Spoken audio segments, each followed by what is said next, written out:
Okay.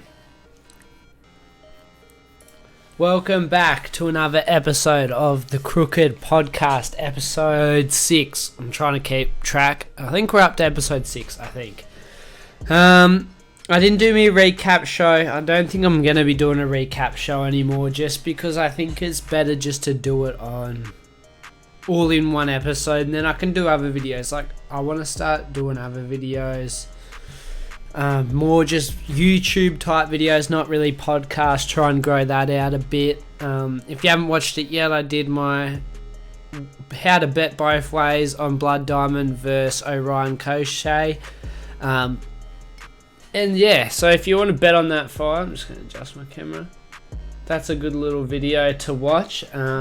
Leave feedback because I want to make more of them, and also just other videos that doesn't involve necessarily betting. Like, I just want to talk about the sport, make some points. So yeah, expect that in the future. But we're going to be recapping last week really quick, and then we're going to be going over my picks and just talking little bit about UFC 272. UFC 277. Why did I say 272? Got my orange juice today. Hopefully you guys are drinking something good. But yeah, let's get into it. I'm just going to turn my mic down a little bit because it was way too loud last time. Okay, so recap. We're down 8.57 units. Actually, we're down 8.56 units. I don't know why I put 8.7. But anyway, same thing, different story. But yeah, we didn't have the best weekend. So starting from the top, I didn't hit any of my picks. Tom Aspinall didn't hit. Chris Curtis didn't hit. Jordan Levitt didn't hit. Paul Craig didn't hit. Makwan and Makani didn't hit. Out of all these bets, I only really expected Chris Curtis and Tom Aspinall to hit, and the others were like maybes. But Chris Curtis didn't go very well. Tom Aspinall, he had the knee injury. Jordan Levitt looked good in the first round, but then got choked out. Paul Craig didn't look very good. Makwan and Makani, he looked pretty good, but yeah, Jonathan Pearce was just all over that. So just from the picks, we're down 5.42 units. Then we go the parlay, did Casey, Curtis, Aspinall. Yeah. And this is the only thing that hit this entire card. Makayev, Wood, Dikisi hit. Aspinall wins in round 1 or 2. Loss, obviously. Paul Craig under 2.5 rounds. Lost. And then this one hurts. This one really does. I could have hit a 1, 2, 3, 4, 5 leg parlay here. I could have hit a 5 leg parlay. You know, man, that just hurts. I could have hit Herbert, Makayev, Wood, Dikisi, McCann if I didn't add Curtis and Aspinall. I could have hit that. That is so depressing. That is so depressing. And that's what I'm saying from now on. If you're listening to this show to get bets, take what you can take, but don't just do something because I'm doing it. If you go, oh, I don't really think Curtis is going to win, or oh, I don't really think Aspinall's going to win, I think his knee's going to pop out, then just take him off and you'll be winning. So yeah, take what you want from this show, basically. Americani wins by round 1 submission. Yeah, didn't expect that to happen. That was just a little sprinkle. Curtis and Aspinall, yeah. I was really high on Tom Aspinall and Chris Curtis here, but shit happens. Chris Curtis just... It was a hard fight for him, but I feel like he could have done more. He could have really pressed the action. He was kind of just sitting there, couldn't find his way in. And it was the last round. I was just thinking, go all in. Like, you have more power than Jack Hermanson. Like, just go in, and if you get knocked out, you get knocked out. But it's worth a try. But yeah, Tommy Aspinall, I think he would have hit, and I still would have been I wouldn't have been so much down if Tom Aspinall hit, but shit happens. So yeah, we're down 8.56 units. We're down so bad that, like, after this week's bets, like, in my betting account, I'm on $0. Like, I bet everything. So if I lose, I'm going to have to throw more money in, which I don't really like doing. I like to just play off the initial bit of money I put in. But yeah, so we're down bad. We're down bad. We'll go to the next slide. So we got the overview of this card. Let me just get it up on my screen. Okay, so we got the overview of this card. As you can see, we're playing it pretty safe. We are going to be playing it pretty safe here. Not as risky as last week, but still, we could still have a bad weekend here, but I feel like it's pretty safe. My picks, Brendan Moreno over Kai Kara France. I like that people are hyping Kai Kara France up a bit, because I just think Brendan Moreno is going to win this. Yeah, like even in Kai's last fight, didn't look the best. It was a close fight. He nearly lost it. His striking did slow down, and before that, he knocked out an older Cody Garbrandt. Like Cody, like I just don't know. Like if I have a look, let's have a look at Kai Kara France. His last few fights leading up to this.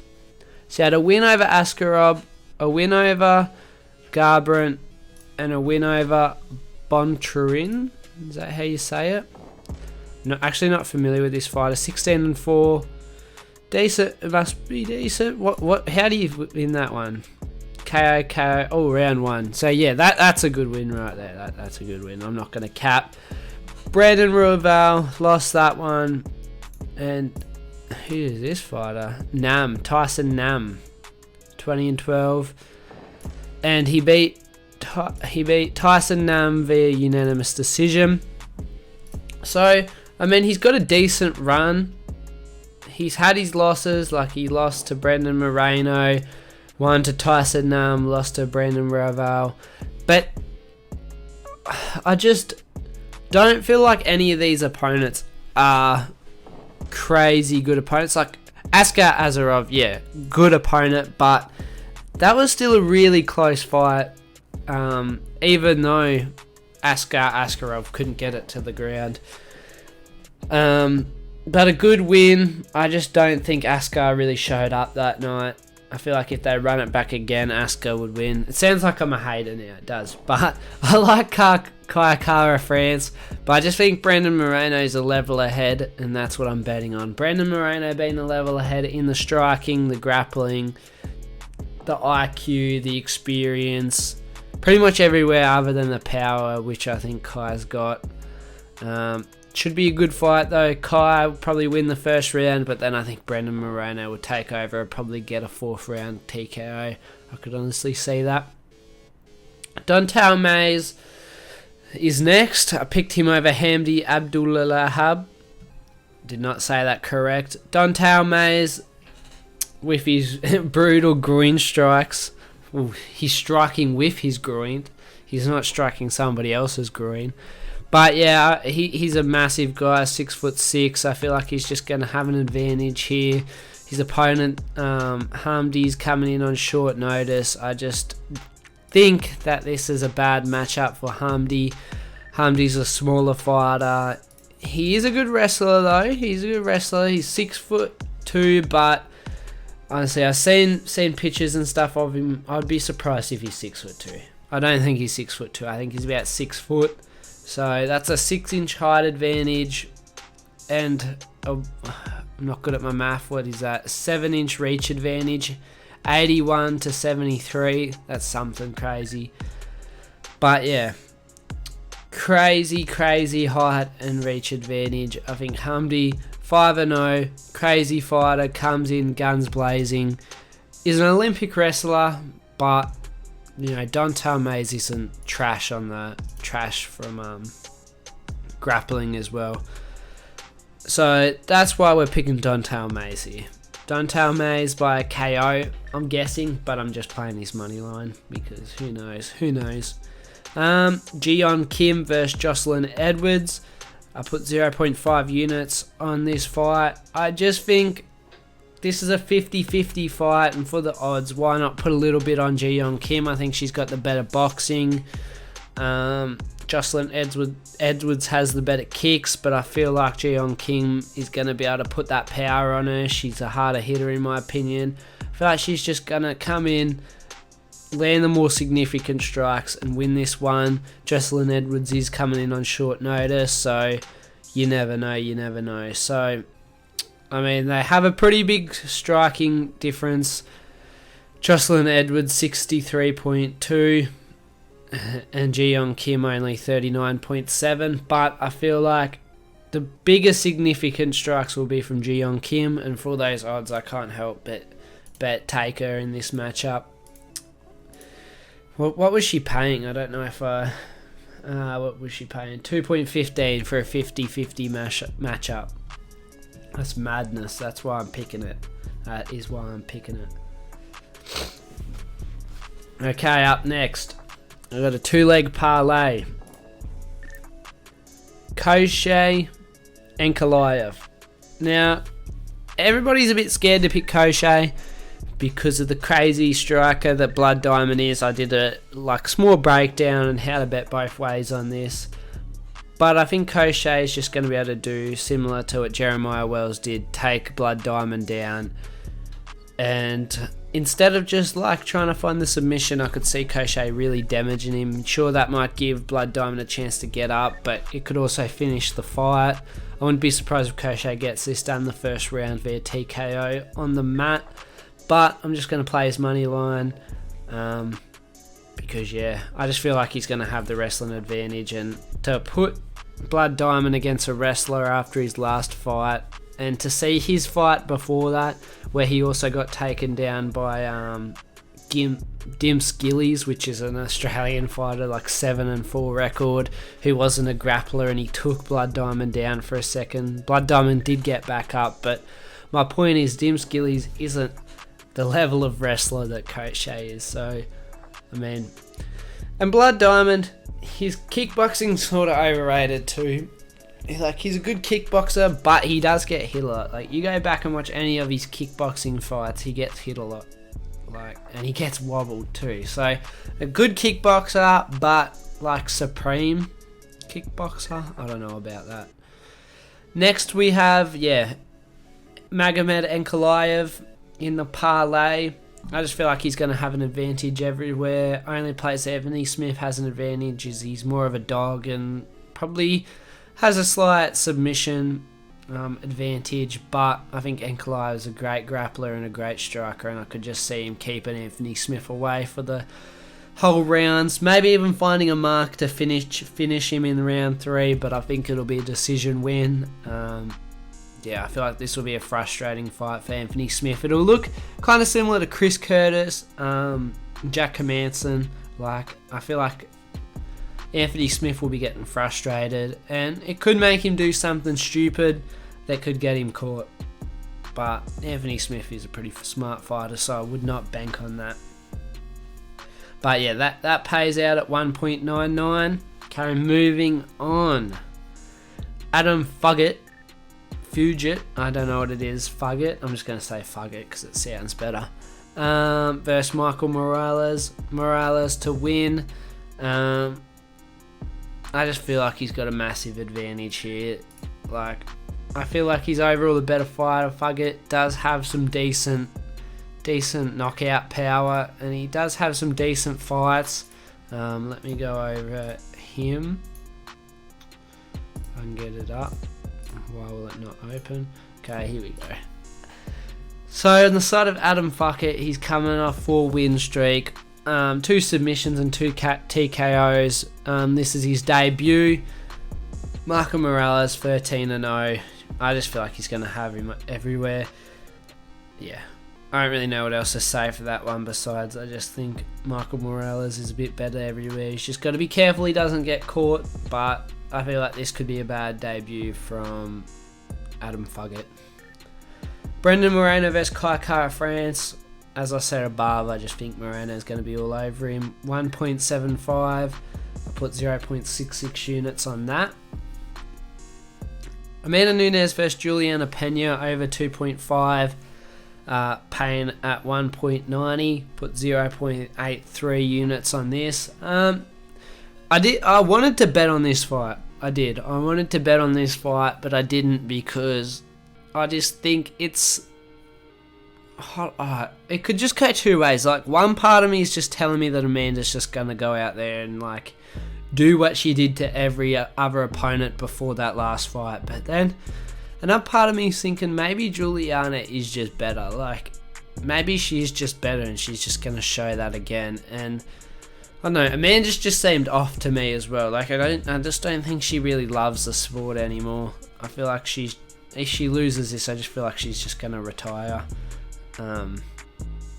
Yeah, I just don't feel like she loves the sport anymore. So it's a hard one to bet on because either way I have a counterpoint for the other person, and you don't really want to bet on that if you think it's a 50-50 counterpart. Or usually if you think that, you'd bet on the underdog. But this one, I'd be embarrassed if I bet on Juliana Pena and then Amanda Nunes comes out there and just fucks her up. Like, I'm not doing that. So instead I put over 2.5 rounds. I just think they're both durable. They're both going to probably have a moment on the ground in this fight. I could see them both being smarter in this fight. I'll be surprised if any of them get finished under 2.5 rounds. With the odds 1.90, not bad. So I put 0.83 units on it. Derek Lewis versus Sergey Pavlovich.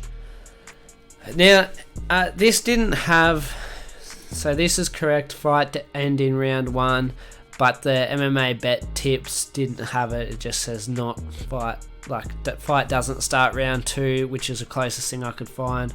But yeah, have fight to end in round 1, or if your book doesn't have that, yeah, just go fight does not start round 2. I just think this is also, I'd say 60-40. I think Sergey is the better striker, but I could just see like first 2 minutes being slow, but then I could see him really picking up the pace and somebody getting finished in the first round. Both power hitters, both don't really mess around. Derek Lewis definitely weights more than Sergey, but if Derek Lewis is getting punched and hurt, he will fire back. So I could just see one of them getting knocked out in that first round. And they're all the picks. Now, there was some other ones I was looking at, but I didn't place down because I've got no money left in my betting slip. I'm sure I could put some more in, but I'm just hoping, banking off this one, we'll be back on top. So that's the prayer. Had Pantoja sub, I was thinking of. Could definitely see him catching him here. He's got a great submission game. Had Morales by TKO KO round 1. He just goes for it. Could see his opponent being a bit nervous, getting the finish. Pavlovich by KO. Yeah, as I just said, I feel like he's more likely to win this matchup, and yeah, that's the only way he really wins, by KO. Kim by decision. It's basically the same thing except by decision. Matthew Simmelsberger was considering putting a bet on him, but as I look into it more, the fight gets closer and closer. Don'Tale Mayes by TKO KO. I was thinking that one as well, which is one that if I had a little bit more money left, I'd probably put a sprinkle on. But this is what we're getting. I've got to play it smart. Just on the bat, I'm gonna say which ones I just think are gonna hit and which ones are not gonna hit. Brendan Moreno is gonna hit.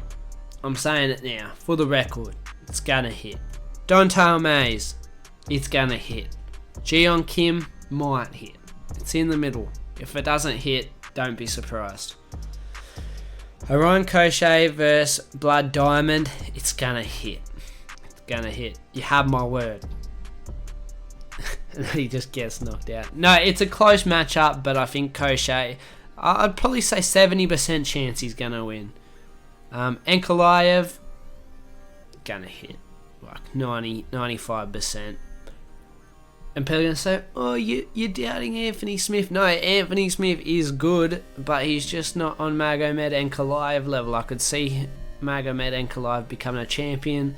Could see Anthony Smith too, but, you know, I just think this is a bad matchup for Anthony Smith. Adam Fugget versus Michael Morales. Yeah, 90%. 90% chance unless Adam like pulls something out crazy. Julian Pena versus Amanda Nunes over 2.5 rounds might hit. You know, I feel like it's going to hit because they're both durable and they're going to play it smarter in this fight, I believe. But you never know. The power of Amanda Nunes can be crazy sometimes, and then if Juliana Pena gets it to the ground, she's got an advantage there. So, yeah. Derek Lewis versus Sergey Pavlovich, 80% chance. I feel like it's gonna hit, but I could see, like, you know, the heavyweights when they want to play it careful sometimes. I could just see that happen where they're like throwing a little punch, don't really follow up with anything. But yeah, 80% chance. It should happen, but if it doesn't, well, shit, it didn't happen. But yeah, that's about it for this episode. Not bad. So no Monday episodes anymore. Maybe if it's a really good card and we have a winning weekend, I might do a Monday episode. Just talk about the event and our bets. But expect more shows like other shows. This Friday show will always be a thing. But expect other shows because, yeah, I want to get some more content out there. I want to start working on more things. This podcast good, but I do enjoy the video editing, and these podcasts are good though because they don't take that time that's needed into video editing, and they don't really need video editing either. Like, it's just pretty simple. So yeah, hope you enjoyed. They're my picks. Take them with a grain of salt. You know, I'm not a winner by any means, but take which ones you want to take and take which ones you don't want to take. But yeah, I'm pretty confident on Brandon Moreno here. That's one thing that I see a lot of people kind of going the other way, but I don't know. I'm just confident on Brandon Moreno. I think he's a level above. I think there's levels to this, and I think he's a level above. Could make me look like a total idiot, but we're banking on the assassin, baby. Let's go. Okay. Thank you, everybody, for listening. Hope you enjoyed. We'll either have a winning weekend or another losing weekend. Let's hope it's a winning weekend, or else I'm just going to cry. Anyway, guys, thank you all for watching. Enjoy your weekend, and see ya.